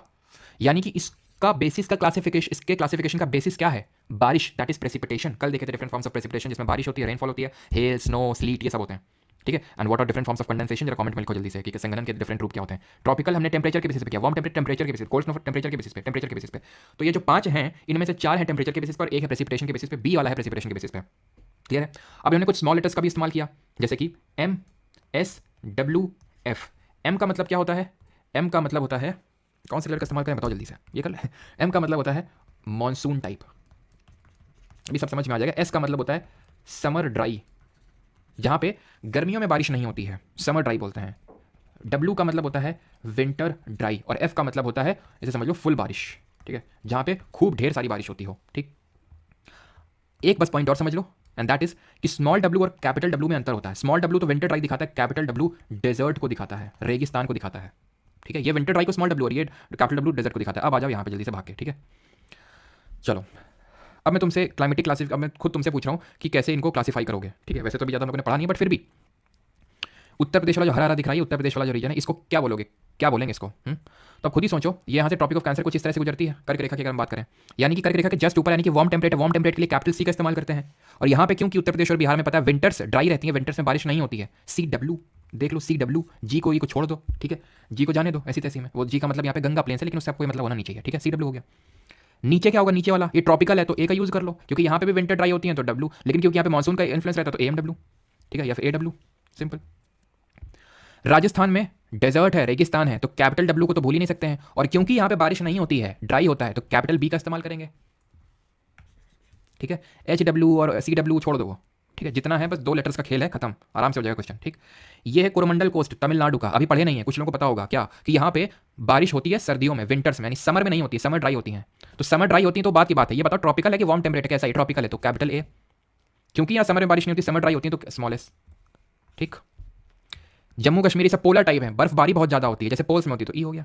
ये अरुणाचल वाला क्षेत्र है, डी का यूज इसलिए किया बिकॉज डी का मतलब कोल्ड स्नो फॉरेस्ट टाइप, क्योंकि यहाँ पे जंगल देखने को मिलते हैं बहुत ज्यादा, इसलिए खत्म हो गया खेल। ठीक है, तो कोई अपन क्लासिफिकेशन का यूज हमने कर लिया अपने मैप पे भी, और देख लिया, सबको प्लॉट कर लिया। Is that clear? ऐसे हमारा एक मेडिटेरेनियन सी वाला रीजन है, भूमध्य सागर वाला रीजन है, वहां पे भी रेनफॉल विंटर में होती है, समर ड्राई होती है। समर तो ड्राई होती है, ठीक है, ये ट्रॉपिकल में आता है कि टेम्परेट में आता है? तो ये टेम्परेट में आता है, ध्यान रखना। तो क्योंकि टेम्परेट में आता है तो कैपिटल सी स्मॉल एस का यूज करेंगे, वार्म टेम्परेट में आता है। ठीक है, मेडिटेरेनियन सी वाले रीजन के लिए। क्लियर है यहाँ तक? अब बताओ क्या पढ़ने वाले हैं, ये हमारा लास्ट टॉपिक है आज का। अब बताओ हम लोग क्या पढ़ने वाले हैं जल्दी से। तो ये थोड़ा सा कॉम्प्लेक्स, आज के जो टॉपिक्स हैं थोड़े से कॉम्प्लेक्स हैं, लेकिन क्वेश्चन आते हैं तभी हम लोग कर रहे हैं। ठीक है,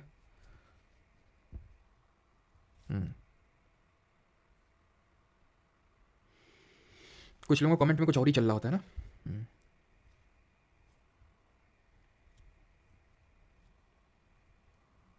बैच के 100 नोट्स कहाँ मिलेंगे ऋषभ? बैच में मिलेंगे। आज क्लास वही ले रहे हैं जो गंगोर सिंगल है। अच्छा क्या मतलब, मेरे को भी रोस्ट कर रहा हो तुम्हें? चलो फिर आगे बढ़ते हैं ओशन करेंट्स में। दुख, दर्द, पीड़ा, है ना। खैर, हसदे चेहरे का मतलब ही नहीं होता कि तकलीफ नहीं होती है ना, वरना मतलब है कि तकलीफन से डील करना होता। चलो भाई आगे बढ़ते हैं, ओशन करंट्स देखते हैं, समुद्री जलधाराएं देखते हैं अभी रीजन क्या होते हैं, क्यों ये स्टार्ट होते हैं, क्यों ये चलते हैं, मतलब जो हमारे ओशन करंट्स होते हैं। तो ओशन करंट्स के चलने के पीछे काफ़ी रीजन है, जैसे कि एक रीज़न है इसका हीटिंग, डिफरेंशियल हीटिंग बोल सकते हैं इसको। डिफरेंशियल हीटिंग का मतलब, अब हमें पता है कि वो छोड़ दो वाला, अब यहाँ पे देखो ये है हमारी इक्वेटर, ठीक है, ज़्यादा हीटिंग होगी, ये पोल से कम हीटिंग होगी बिकॉज यहाँ पे स्लैंटिंग रेज ऑफ सन मिल रही होंगी, और यहाँ पे तो ऑल थ्रू द ईयर में मिल रही होंगी क्या, सन की डायरेक्ट रेज। यहाँ ज़्यादा हीटिंग होगी इस वाले रीजन में। अब ज़्यादा हीटिंग होगी तो पानी ज़्यादा गर्म होगा, और जब पानी ज़्यादा गर्म होगा तो पानी जो गर्म होता है वो, जैसे जो गर्म हवा होती है वो कैसी होती है, लाइट होती है, डेंस नहीं होती, लाइट होती है, ऊपर उठती है। उसी तरह ये गर्म जो पानी वो भी ऊपर उठता है, और जो ठंडा पानी है तो थोड़ा नीचे बैठता है ड्यू टू डेंसिटी की वजह से। इसकी वजह से जो है एक ग्रेडियंट क्रिएट हो जाता है, स्लोप क्रिएट हो जाता है, जिसकी वजह से आई थिंक वॉइस चला गया होगा, तो जिसकी वजह से क्या होता है, जिसकी वजह से यहाँ पे वाटर मूव करने लगता है। ठीक, दूसरा क्या रीज़न है विंड, जो हवा होती है, जैसे कि हमारी जो ट्रेड विंड है वो क्योंकि जोर से चल रही है तो वो भी मूव करवाएंगी वाटर को, ओशन के वाटर को। करंट का मतलब क्या होता है, ये हम पढ़ रहे हैं ओशन करंट, करंट का मतलब होता है मूवमेंट, जैसे कि इलेक्ट्रिक करंट का मतलब होता है इलेक्ट्रॉन्स का फ्लो, इलेक्ट्रॉन्स का मूवमेंट। ठीक, वैसे ही यहाँ पे अगर हम बात करें तो यहाँ पे किसका मूवमेंट हो रहा है, ओशन वाटर का, तो इसलिए इसको ओशन करंट बोल रहे हैं। सिंपल, करंट का मतलब ही होता है मूवमेंट। ठीक है, तो विंड मूव कर रही है, लेकिन तुम्हें लगता है कि पानी इतना गहरा होता है, समुद्र इतना गहरा होता है, विंड पूरे पानी को लेकर चलेंगे साथ में, नहीं। इसीलिए ओशन करंट जो होते हैं वो दो टाइप के होते हैं। अगर हम बात करें थोड़ा सा अगेन वही अमिताभ बच्चन वाला मीम, तो ओशन करंट्स की अगर बात करें तो दो तरह के होते हैं। एक तो हम सरफेस वाटर होता है, सरफेस वाटर ओशन करंट, और दूसरा होता है deep sea current, surface current और डीप सी। तो जो विंड होती है वो सरफेस को ज़्यादा इन्फ्लुएंस करती है, सरफेस का पानी लेके चलती हैं ये, और surface ocean currents constitute only 10% of all the ocean current. मतलब मैं ये कह रहा हूँ कि जो पूरा पानी मूव कर रहा है उसमें से 10% सरफेस का मूव कर रहा है और 90% डीप सी का मूव कर रहा है। ये थोड़ा सा ध्यान रखना है, सच क्वेश्चन बना तो नहीं है लेकिन हाँ ये होता है फैक्ट। तो ज़्यादा मैं इसलिए बोल देता हूँ ताकि लोड ना लो तुम इसको रटने में, ठीक है, देख लो बस, और जहाँ पे इंपॉर्टेंट होता है वहाँ पे तो मैं अलग से बता देता हूँ। तो विंड भी इसके पीछे का एक रीज़न होती है, ठीक है, और डेंसिटी डिफरेंस भी जो कि एक्चुअल में हीटिंग और अदर फैक्टर्स की वजह से क्रिएट हो रहा है, ये भी हो जाएगा। And at last, how can you miss the force, जरा बताओ कौन सा फोर्स होगा, कौन सा फोर्स होगा वो बताओ, जिसकी वजह से ये पानी इतना घूम रहा है। ये देखो पानी सीधे चल सकता था लेकिन घूम रहा है, पानी घूम रहा है, घूम रहा है, घूम रहा है, क्यों घूम रहा है, घूम रहा है कोरिलेस फोर्स की वजह से।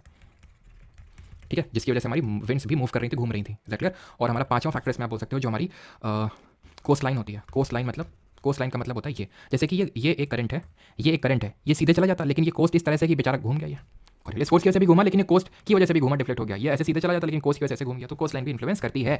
अब इस पर्टिकुलर टॉपिक से क्वेश्चंस कैसे बनेंगे, क्वेश्चंस बनेंगे दो तरह, ये एक तो है रीजंस, इससे क्वेश्चन बनने के कम चांस रहते हैं, बट फिर मैं बता दिया मूव क्यों करता है, पूछ लेगा तो भी आप कर दोगे। सबसे प्रमुख जो क्वेश्चन बनने के चांसेस होते हैं वो होते हैं कि आपको आइडेंटिफाई करना से पूछेगा, करने को बोलेगा कि इसमें से नाम दे देगा, इसमें से वार्म कौन सा है, इसमें से कोल्ड कौन सा है, गर्म कौन सा है, ठंडा कौन सा है। अब तुम एक चीज को देखो, यहां से जो इक्वेटर से ऊपर की तरफ चलेगा वो वार्म ही होगा ना, और जो पोल से ऊपर की तरफ आएगा वो कोल्ड होगा। इसमें तो कोई समझने वाली दिक्कत होगी नहीं, क्योंकि इक्वेटर में गर्मी ज्यादा होगी तो पानी गर्म ज्यादा होगा, पानी गर्म ज्यादा होगा तो यहां से जो चलना स्टार्ट करेगा वो गर्म होगा, यहां से जो चलना स्टार्ट करेगा वो गर्म होगा, यहां से जो चलना स्टार्ट करेगा वो गर्म होगा, वो गर्म होगा, वो गर्म होगा, ठीक है। लेकिन जो नीचे से आएगा वो ठंडा होगा, नीचे से आएगा ठंडा होगा, नीचे से आएगा ठंडा होगा, ऊपर पोल से जो आएगा ठंडा होगा, ठंडा होगा, ठीक, ये ठंडा होगा। अब तुम ज्यादा अपने इसमें दिमाग मत लगाओ, देखना है तो देख सकते हो, ठीक है। बाकी मैं तुम्हें इसमें ट्रिक भी बता देता हूँ कि ट्रिक क्या है इसको याद करने की, to learn the ocean currents, ठीक है, जिससे आपको याद हो जाएंगे। तो ट्रिक मैं बता देता हूँ, ट्रिक इज दिस कि बीपी, ठीक है, बीपी एक कंपनी का नाम है, ठीक है, बीपी एक कंपनी है जो गोल्फ का वर्ल्ड कप, ठीक है, गोल्फ का यहाँ पे आगे लिख दें या फिर चलो नीचे लिख देते हैं, वो गोल्ड का वर्ल्ड कप जीती है कैलिफोर्निया में, ठीक है, वर्ल्ड कप जीती है कैलिफोर्निया में। इस तरह से आप इसको याद कर सकते हैं। अब ये आपको बताता हूँ ये है क्या, बीपी का मतलब क्या है, ठीक है। बी से है बेंगोला, बेंगोला करंट, पी से है पेरू करंट, जिसको कि हम हम्बोल्ट करंट के नाम से भी जानते हैं। पेरू एक देश का नाम है, ये देखो यहाँ पे, ये है जो ये देश है यहाँ पे पेरू है, तो पेरू, हम्बोल्ट भी इसको जानते हैं, हम्बोल्ट करंट। कंपनी से कोई कंपनी नहीं है। जी से क्या है, जी से है gulf stream, sorry gulf stream नहीं होगा, गल्फ स्ट्रीम तो वार्म हो जाएगा, यहाँ पे हम कोल्ड वाले पढ़ रहे हैं बस, ग्रीनलैंड हो जाएगा आपका, ठीक है, ग्रीनलैंड। ओ से हो जाएगा ओयाशियो, ओयाशियो। एल से हो जाएगा लैब्राडोर, लैब्राडोर। एफ से हो जाएगा फाकलैंड, ठीक है, ध्यान से देख लेना, फाकलैंड इस तरह से, प्रोनाउंसिएशन पे मत जाना। डब्ल्यू से क्या है, डब्ल्यू से है waste Australian drift, waste Australian drift, अभी मैं आपको दिखा भी दूंगा, ठीक है। सी से है कैनरी, कैलिफोर्निया से है कैलिफोर्निया। ये जितने भी मैंने लिखे हैं इसमें से कोई सिंगल भी वार्म ओशन करंट नहीं है, सारे कोल्ड ओशन करंट हैं, और हम वार्म के लिए कोई ट्रिक नहीं देखेंगे क्योंकि सिंपल सा लॉजिक है, ये सारे अगर कोल्ड हो गए तो इसके अलावा जो भी बच गए वो वार्म हो गए, तो क्यों हमें वार्म अलग से पढ़ना। अब देखो एक एक करके मैं तुम दिखाता हूँ। बेंगोला, ये रहा बेंगोला, ठीक है। बी पी से क्या था, पेरू, ये रहा पेरू, ठीक है। फिर क्या कंपनी से कुछ नहीं था, गोल्फ। जी से क्या था, ग्रीनलैंड, ग्रीनलैंड, ठीक है। बस कंफ्यूज मत होना, गल्फ स्ट्रीम भी है, जी से स्टार्ट होता है लेकिन एक वार्म ओशन करंट, बस इसमें कंफ्यूज मत होना। ओ से हो जाएगा ओयोशियो, एल से हो जाएगा लैब्राडोर, एफ से हो जाएगा फाकलैंड। यहाँ पे फाकलैंड ड्रॉ नहीं है वैसे तो, यहाँ पे फाकलैंड इस तरह से यहाँ पे ड्रॉ नहीं है तो छोड़ दो उसको, ठीक है, उतना इंपॉर्टेंट भी नहीं है फाकलैंड वाला, इंपॉर्टेंट वाले मैं फिर से बता दूंगा आपको अलग से भी। ये वेस्ट ऑस्ट्रेलियन ड्रिफ्ट है, वर्ल्ड कप, ठीक है। तो कप से हो जाएगा, सी से हो जाएगा कैनरी करंट एंड कैलिफोर्निया, ठीक है, कैलिफोर्निया हो गया। अब इसके बाद जितने बचे वो सब वार्म हो गया, गल्फ स्ट्रीम वार्म हो गया, ब्राजील करंट हो गया वार्म, अगुलास हो गया, यूरोशिया हो गया, ईस्ट ऑस्ट्रेलियन। मोजाम्बिक मत याद करना, ईस्ट ऑस्ट्रेलियन भी इंपॉर्टेंट नहीं है, कौन से भूलना ही मत, कभी कभी भूल ही नहीं सकते तुम। गल्फ स्ट्रीम, लैब्राडोर, ये जो मैं इंपॉर्टेंट वाली जो सर्कल कर रहा हूँ, अलास्का, ठीक है, अगुलहास, बेंगोला, पेरू, ओयाशियो एंड किरोशियो। अब बोलोगे सर तो सब तो ड्रॉ कर दिए, बहुत हैं ये, देख रहे हो ये सब मैंने नहीं लिया, जिनमें सर्कल मैंने कर रखा है वो आप भूल नहीं सकते हैं किसी भी हाल में, ठीक है। कैनरी में भी सर्कल कर लो। ग्रीनलैंड नॉर्वेजियन उतना इंपॉर्टेंट नहीं है, ईस्ट ऑस्ट्रेलियन वाला इतना इंपॉर्टेंट नहीं है, वेस्ट ऑस्ट्रेलियन वाला भी उतना बहुत ज़्यादा इंपॉर्टेंट नहीं है, ठीक है। क्लियर है ये चीज़। तो ये जो मैंने सर्कल कर रखे हैं ये बहुत इंपॉर्टेंट है। अब इसके इफेक्ट क्या होते हैं, तो दो इफेक्ट होते हैं। पहला इफेक्ट ये होता है कि जहाँ warm ocean current cold ocean current से मिलता है, जहाँ पे भी वार्म ओशन करंट, जैसे वहाँ पे हम देख रहे थे वार्म विंड अगर कोल्ड विंड से मिल रही तो क्या हो रहा था, कोल्ड विंड वार्म विंड आपस में लड़ गई थी दोनों, फ्रंटोजेनेसिस हो गया था, फ्रंट बन गया था और एक्स्ट्रा ट्रॉपिकल साइक्लोन बन गया था। तो यहाँ पे कोल्ड ओशन करंट है, ठीक है। जब दोनों मिलते हैं ना तो यहाँ पे क्रिएट होता है व्हाट, बेस्ट फिशिंग जोन्स। यानी कि अगर तुम्हें मछली चाहिए आज रात, ठीक है, बेस्ट फिशिंग जोन, तो जाला लेके सीधे पहुंचो कहाँ पे, नेटवर्क लेके, जहाँ पे तुम देख लो कहाँ पे करेंट्स मीट कर रहे हैं। गर्ल स्ट्रीम और लैब्राडोर, ये न्यू फाउंड लैंड नामक जगह है, कनाडा में पड़ती है, सॉरी खालिस्तान में, न्यू फाउंड लैंड।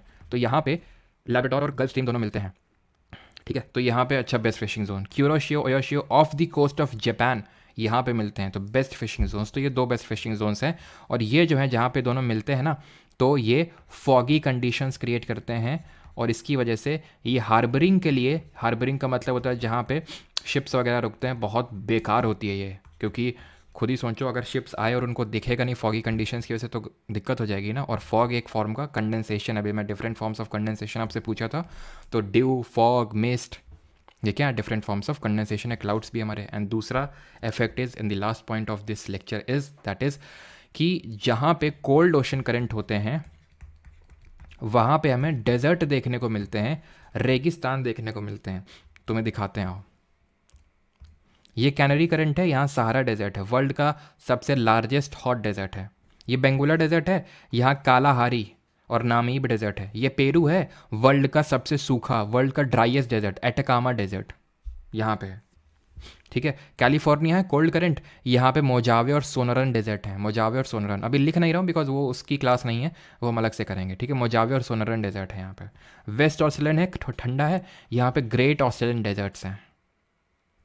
तो ऐसा होता क्यों है, ऐसा इसलिए होता है क्योंकि जब यहाँ से विंड चलेगी, पहली बात तो सर यहाँ पे ईस्टर्लीज चल रही हैं, इस तरह से ईस्टर्लीज चल रही हैं, ठीक है। वेस्टर्लीज तो ऊपर चल रही ना, दो कारण है इसके। एक तो यहाँ पे ईस्टर्लीज चल रही हैं, तो ईस्ट से जब आएंगी ये जो विंड आएंगी तो यहाँ से मॉइस्चर उठाएंगी, बारिश कर देंगी। जब यहाँ तक पहुँचेंगे तो उनके पास कोई मॉइस्चर बचेगा नहीं, वो ऑफ शोर हो जाएंगे। यहाँ से विंड आई आई आई, ठीक है, खूब बारिश, पानी लेके आई, बारिश कर गई, यहाँ तक आते आते कुछ बचा ही नहीं, ठीक है। और पता चला थोड़ा बहुत यहाँ से विंड चलती भी हैं जो ऐसे करके, वो क्योंकि जब यहाँ पे आती हैं तो ठंडा करंट है, और ठंडा करंट से अगर ऊपर से जाएंगी तो खुद भी ठंडी हो जाएंगी, और ठंडी विंड्स की, कोल्ड विंड की मॉइस्चर होल्डिंग कैपेसिटी कम होती है, तभी साइक्लोन में दबा के बारिश होती है ट्रॉपिकल वाले में। क्यों?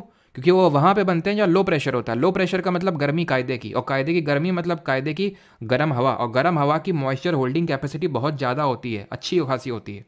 कोल्ड विंड की बहुत बेकार होती है।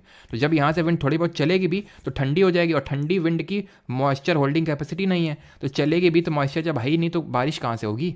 इसीलिए यहाँ पर डेजर्ट देखने को मिलते हैं हमें, रेगिस्तान।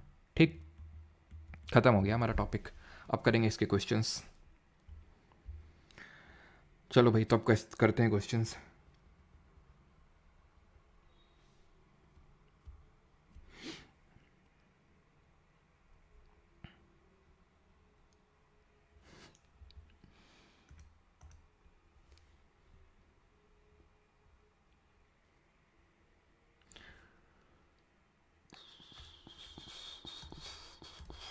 चलो करो क्वेश्चन। पहला क्वेश्चन ये रहा, दूसरा आ गया। Which winds blow across the Asian continent at latitudes north of the Himalayas रफली parallel to the Tibetan highlands.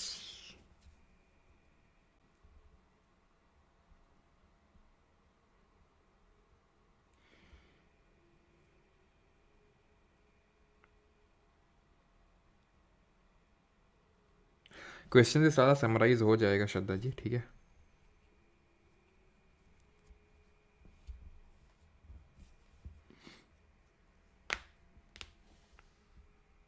आज क्वेश्चंस रहने दो, किस खुशी में रहने दे भाई आज क्वेश्चंस। तो which winds blow across the Asian continent latitudes north और south through parallel to the Tibetan highlands. तो ये होती है हमारी जेट स्ट्रीम। अभी मैंने पढ़ाया नहीं है बिकॉज ये जब मैं मानसून वगैरह पढ़ाऊंगा तो वहाँ पे आएंगी जेट धाराएं, जेट स्ट्रीम, ठीक है। तो अभी इनको स्किप भी कर सकते हैं।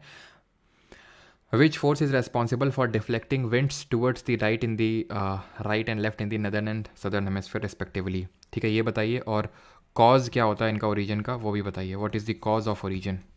तो यहाँ पे होता है ये Coriolis force, option number B. और इनके पीछे का कॉज ऑफ ओरिजिन होता है अर्थ का रोटेशन, यानी कि जो पृथ्वी का घूर्णन होता है। एंड जो कॉरियोलिस फोर्स होता है वो ज़ीरो होता है इक्वेटर पे, भूमध्य रेखा पे, और मैक्सिमम होता है, सबसे अधिकतम होता है पोल्स पे, यानी कि ध्रुवों पे। आगे बढ़ते हैं। In coastal areas during the night wind blow from land to sea, because बताइए जल्दी से। तो यहाँ पे किसकी बात हो रही है? यहाँ पे लैंड ब्रीज, सी ब्रीज।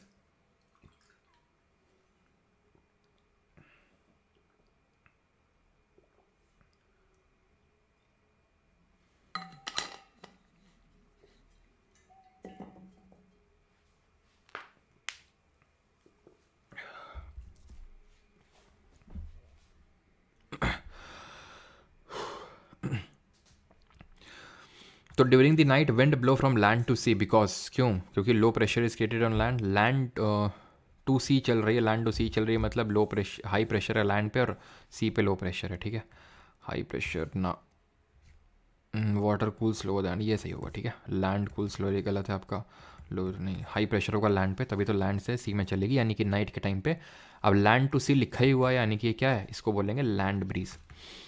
कब चलेगी? नाइट के टाइम पे। और दिन के टाइम पे सी ब्रीज चलती है। ठीक है, वो पूरा मैंने आपको समझाया था। ठीक है, question number 4, name the hot dry, या फिर से समझा देते हैं, नहीं तो आप बोलेंगे सर देखो एक दिन का समझा देता हूँ, रात का अपने आप इसका उल्टा हो जाएगा। ठीक है, ये लैंड है, ये सी। तो लैंड जल्दी जल्दी गर्म होती है और जो पानी होता है धीरे धीरे गर्म होता है। ठीक है, तो यहाँ पे लो प्रेशर और यहाँ पे हाई प्रेशर बनेगा, तो हाई से लो चलेगी, यानी गर्मियों के टाइम, सॉरी दिन के टाइम पे सी से लैंड में चलेगी, दैट इज सी ब्रीज, और रात में उल्टा land breeze. Name the hot dry operating winds that blow in between Delhi and Patna, कौन से विंड है? और कमेंट में ये बताइएगा कि इसका कॉज ऑफ ओरिजिन क्या होता है, ये भी आप बताएंगे। कॉज ऑफ ओरिजिन भी क्या होता है? तो यहाँ पे सही आंसर होगा ऑप्शन नंबर फर्स्ट, लू। और लू कल हम लोगों ने देखा था, जो प्रोसेस ऑफ एडवेक्शन होता है उसकी वजह से ओरिजिन होती है। ठीक है, मैंगो शावर पढ़ेंगे, ये हमारे प्री मानसून शावर्स होते हैं, north westerly pre monsoon showers होते हैं, ये सब प्री मानसून शावर्स होते हैं जो हम आगे पढ़ेंगे। विच among the following wind is associated with extreme cold and dryness, कौन सी हवा अत्यधिक ठंड और शुष्कता से संबंधित है?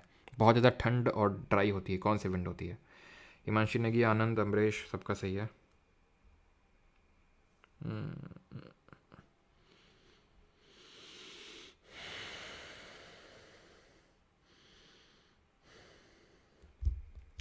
चलो, तो ये कौन सी विंड हो जाएंगे? हमारी पोलर ईस्टर्लीज हो जाएंगे, ऑप्शन नंबर डी। ठीक है, ये बहुत ज़्यादा ठंडी होंगी, सबसे ज़्यादा ठंडी तो यही होंगी ना। विच among the following is not a permanent wind, कौन सी परमानेंट विंड नहीं है? मनीष, लावण्या त्रिपाठी, अभय सिंह, खुशी, सबका सही है। चलो, तो सही आंसर क्या हो गया यहाँ पे? Not a permanent wind. Westerly भी और ईस्टर्ली भी permanent trade wind, permanent wind को ट्रेड विंड भी बोलते हैं। लू एक हमारी लोकल विंड है। Polar easterlies are which kind of winds, तो ये हमारी है परमानेंट विंड। सिंपल से देख रहे हैं, एकदम कितने आसान हो गए questions. What is the name of the zone that trade winds converge, जहाँ पे ट्रेड विंड्स कॉन्वर्ज करती हैं उस जोन को क्या बोलते हैं? उसको बोलते हैं अंतर उष्णकटिबंधीय जोन, यानी कि इंटर ट्रॉपिकल कॉन्वर्जेंस जोन। ठीक है, जिसको डोल्ड्रम के नाम से भी जानते हैं। ठीक है, डोल्ड्रम, जो हमें कहाँ तक देखने को मिलते हैं? 5 डिग्री नॉर्थ से 5 डिग्री साउथ में। और कमेंट में ये बताइए कि जो हॉर्स लैटिट्यूड वाला रीजन होता है, अश्वक्षांश, वो कहाँ पे देखने को मिलता है? Which among the following region have long cold winters with winds and average temperature below the freezing for 6 to 10 months of the year? B सही है। और हॉर्स लैटिट्यूड की अगर बात करेंगे तो वो 30 डिग्री में हमें देखने को मिलता है। हॉर्स लैटिट्यूड अश्वक्षांश 30 degree north and 30 degree south. ठीक है, इस क्वेश्चन की अगर बात करें तो अभी पढ़ा नहीं है वैसे तो हम लोगों ने, ठीक है, लेकिन इसका आंसर टुंड्रा होगा। टुंड्रा कहाँ पे होता है? ये पोल्स के पास में जो रीजन होता है ना, इसको टुंड्रा बोलते हैं, टुंड्रा।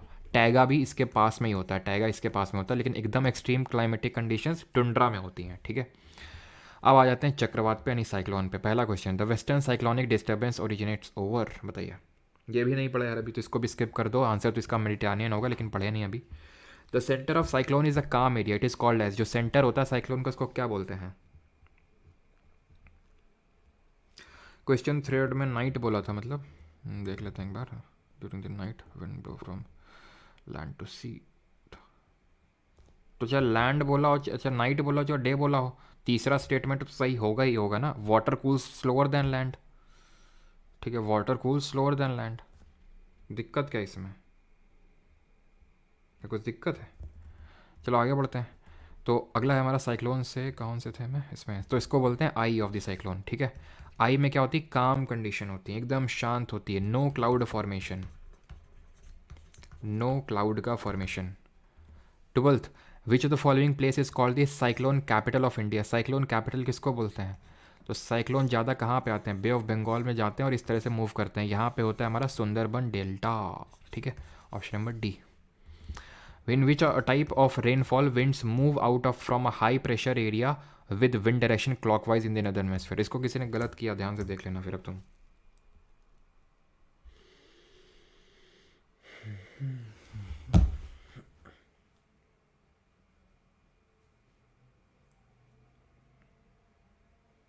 चलो, तो सही आंसर क्या होगा यहाँ पे, winds move out from a high pressure. तो हाई से मूव करती हैं, केंद्र से परिधि की ओर चलती हैं, क्लॉकवाइज है नदर्न हेमिस्फीयर में, anti cyclone. Option number C. D बोल रहे हैं ओरोग्राफी, दिमाग खराब है। ओरोग्राफी कहाँ से आ गया ये ओरो? यहाँ पे ओरो का मतलब क्या होता है, माउंटेन। यहाँ कहीं माउंटेन लिखा है यहाँ पे? हैं, ओरोग्राफिक रेनफॉल कल पढ़े थे ये, आज तो पढ़े भी नहीं ये, तुम लोग ये याद करते हो। ठीक है, option number C. Which of the following place is called the cyclone capital of India. देख चुके हैं, सुंदरबन होता है। द सेंटर ऑफ, ये भी तो हो चुका है, ये भी हो चुका है, रिपीटेड है question. In the context of India tropical cyclones originate over. Bharat के समुद्र उष्णकटिबंधीय चक्रवात कहाँ पर उत्पन्न होते हैं ज़्यादातर? सी और डी ऊपर नीचे है, मतलब क्या सी और डी ऊपर नीचे है? कौन सा क्वेश्चन था, ये वाला था। तो ये होगा आपका बे ऑफ बंगाल में, ऑप्शन नंबर सी। ज़्यादातर हमारे साइक्लोन्स बे ऑफ बंगाल में ओरिजिनेट होते हैं। A cyclone is known by different names in different parts of the world. In Philippines it is called as. मानना पड़ेगा यार आज तुम लोगों को, है ना। आज तो मुझे लगा था ऐसे मजाक मजाक में कह रहे हो कि आज से छुट्टी कर दो, आज जाना है। दो तुम लोग तो मतलब सच में ही मतलब तुम लोग जैसा मैं सोच रहा हूँ, मतलब तो सारे लोग तो नहीं, लेकिन काफ़ी लोग जो होंगे, है ना। चलो खैर ओयो की सेल्स बढ़ा रहे होंगे आज। खैर, a cyclone is known by different names in different parts of the world. In Philippines it is called as. तो फिलीपींस कौन सा रीजन है, साउथ चाइना सी वाला, तो ये typhoon, option number C. Hurricane कहाँ पे बोलते हैं, एटलांटिक जो ओशन वाला रीजन है। विली विली कहाँ पे, ऑस्ट्रेलिया में। आज तो एकदम In early November, the low pressure condition shift over the Bay of Bengal. The transfer is related to the cyclonic low pressure which originates over. कहाँ पर originate होता है बताइए?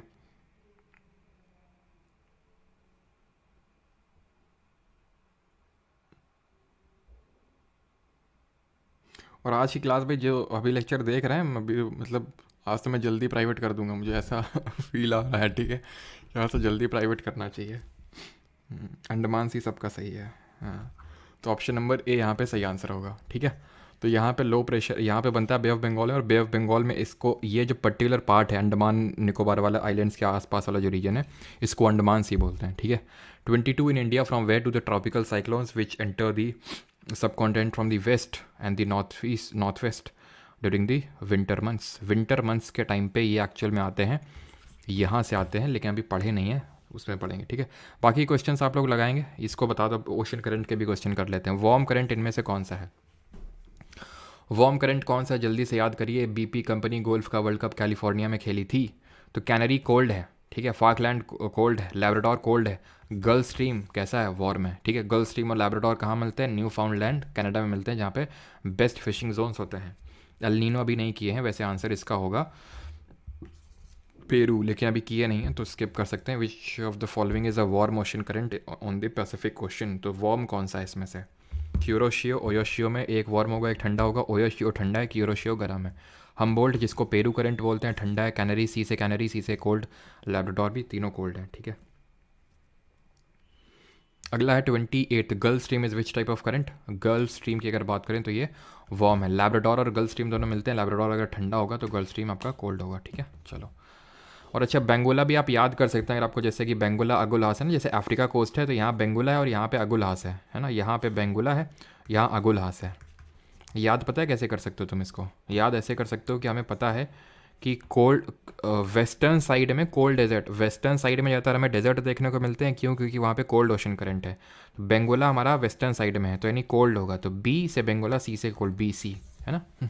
29 आखिरी क्वेश्चन है आप लोगों का, फिर आपके लिए होमवर्क है सारे question, and that is Labrador किस तरह का करंट है? तो लैब्राडोर हमें cold current, option number B, ठीक है। अब जितने क्वेश्चन है वो आपको खुद करने हैं, और यहाँ पे हमारा सेशन होता है ख़त्म। टाइड पढ़े नहीं है तो इसका आंसर टाइड होगा, लेकिन अभी पढ़े नहीं है, ठीक है। चलो।